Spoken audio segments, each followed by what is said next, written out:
Guys कुछ student हमेशा complain करते हैं कि वो पढ़ते तो खूब है, जमकर मेहनत भी करते हैं, बट फिर भी उनसे कम टाइम पढ़ने वाले उनके क्लास के जो दूसरे कॉम्पिटिटर्स है ना, वो हमेशा एग्जाम में बाजी मार जाते हैं। तो गाइज क्या आपकी क्लास में भी ऐसा होता है कि कोई स्टूडेंट बहुत कम पढ़ता है बट मार्क्स उसके हमेशा क्लास में हाई रहते हैं, चाहे फिर कौन सा भी सब्जेक्ट हो? तो आखिर ऐसा क्या सीक्रेट है जो एक टॉपर स्टूडेंट को पता है और आपको पता नहीं है? देखो, किसी भी एग्जाम में अच्छे मार्क्स स्कोर करने के लिए क्वांटिटी से ज्यादा मैटर करती है क्वालिटी। अगर आप दिन में 10-12 घंटे पढ़ रहे हो और आपका जो स्टडी का तरीका है ना वो ही सही नहीं है, तो इसका कोई फायदा नहीं होने वाला। चाहे आप जितना पढ़ लो, वही आप सही तरीके से 10-12 घंटे की जगह 2-3 घंटे में भी एक टॉपर स्टूडेंट की तरह अपनी स्टडी में एक अच्छी पकड़ बना सकते हो। देखो यार, किसी भी एग्जाम में टॉप करना बड़ी बात नहीं होती, बड़ी बात तो ये है कि आपका जो स्टडी का तरीका है ना वो सही होना चाहिए। तो आज की इस वीडियो में हम जानने वाले एक टॉपर स्टूडेंट कम टाइम में अपनी स्टडी को बेस्ट कैसे देता है, वो कैसे पढ़ाई करता है, उसका क्या तरीका है।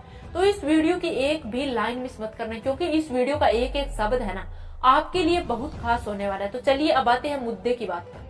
Tip number 4, don't understand road. हमारे इंडिया के अंदर है ना 90% स्टूडेंट रट्टा लगाने में एक्सपर्ट बन चुके हैं। देखो यार, रट्टो मत, समझो। देखो, समझ और याददाश्त में गहरा रिलेशन होता है। अगर आपने है ना किसी भी सब्जेक्ट को समझना शुरू कर दिया तो आपकी उस सब्जेक्ट्स में रुचि बढ़ने लगेगी और आपको उस सब्जेक्ट्स को पढ़ने में इंटरेस्ट आने लगेगा। तो सबसे पहले आप जिस भी सब्जेक्ट्स को पढ़ रहे हो उस सब्जेक्ट्स की थीम्स और कॉन्सेप्ट को अच्छे तरीके से टॉपर स्टूडेंट की तरह समझने की कोशिश करो। यार रट्टा मत लगाओ। उस टॉपिक को समझने के लिए आप मल्टीपल सोर्स का यूज कर सकते हो। आप उस टॉपिक के यूट्यूब पर लेक्चर सुन सकते हो, उस टॉपिक के नोट्स पढ़ सकते हो।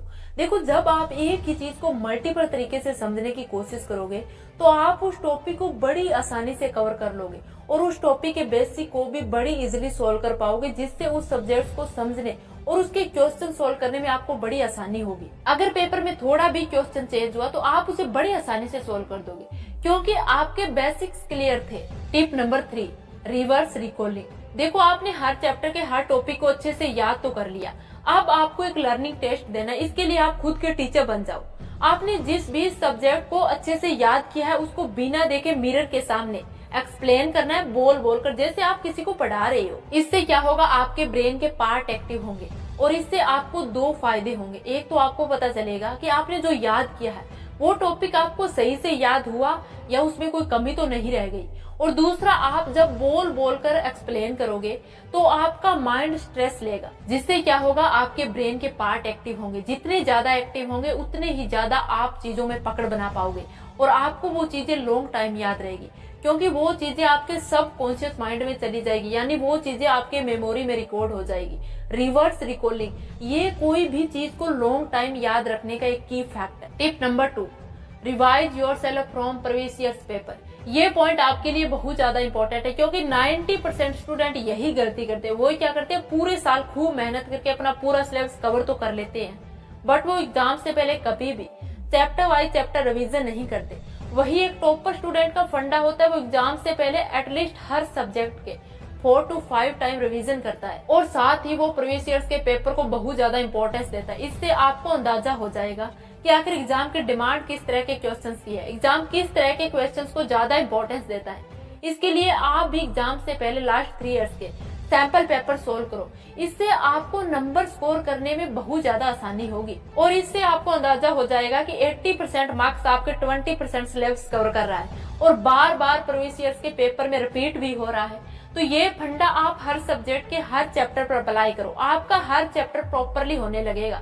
Tip number 1, analysis and plan for the second days. देखो, जितनी इंपॉर्टेंस आप स्टडी को देते हो ना, उतनी इंपॉर्टेंस आप स्टडी के प्लान और एनालिसिस को देनी चाहिए।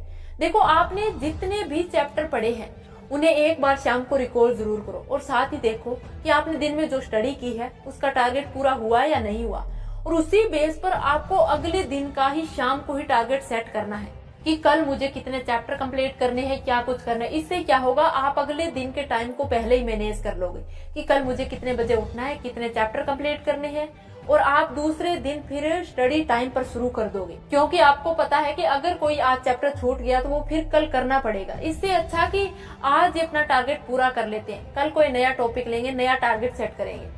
इससे क्या होगा, जब आपका टारगेट पूरा होगा तो आपको एक अलग ही फीलिंग आएगी कि हाँ यार, मैंने जो कुछ भी खुद से वादा किया था वो पूरा कर लिया। तो चलिए अब जल्दी से इन पॉइंट्स को रिवाइज कर लेते हैं कि हमने इस पूरे वीडियो में क्या सीखा। देखो सबसे पहले आपको रटना नहीं है, समझना है। देखो यार, चीजों में पकड़ बनाना शुरू करो, रटो मत। सारी चीजें प्रैक्टिकली होती है। देखो तुम रट के साइकिल चलाना सीख जाओगे कि भाई ऐसे ऐसे उसके ब्रेक लगेंगे, ऐसे उसको मोड़ोगे, नहीं चला पाओगे ना। जब तक तुम साइकिल से 2-4 बार टांगे नहीं तुड़ाओगे तब तक नहीं सीख पाओगे। देखो समझने और रटने में दिन रात का डिफरेंस होता है, इसीलिए चीजों में पकड़ बनाओ। रिवर्स रिकॉलिंग, आपने जो भी पढ़ा है उसको बोल बोल कर टेस्ट दो। इससे क्या होगा, आपका माइंड मल्टीटास्किंग वर्क करेगा, सोच भी रहा है, आगे अप्लाई भी कर रहा है, सुन भी रहा है, फिर वो चीजें आपको लॉन्ग टाइम याद रहेगी। अगला टिप है, प्रीवियस ईयर्स के पेपर को चेकआउट करो।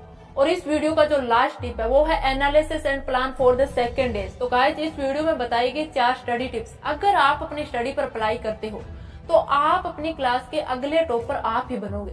तो गाइज, इस वीडियो में बताई गई टॉपर स्टूडेंट की स्ट्रेटेजी में आपको सबसे इफेक्टिव टिप कौन सी लगी, चैट सेक्शन में जरूर लिखना। तो आज की इस वीडियो में बस इतना ही। बाय बाय, टेक केयर, मिलते हैं किसी अगले वीडियो में। All the best.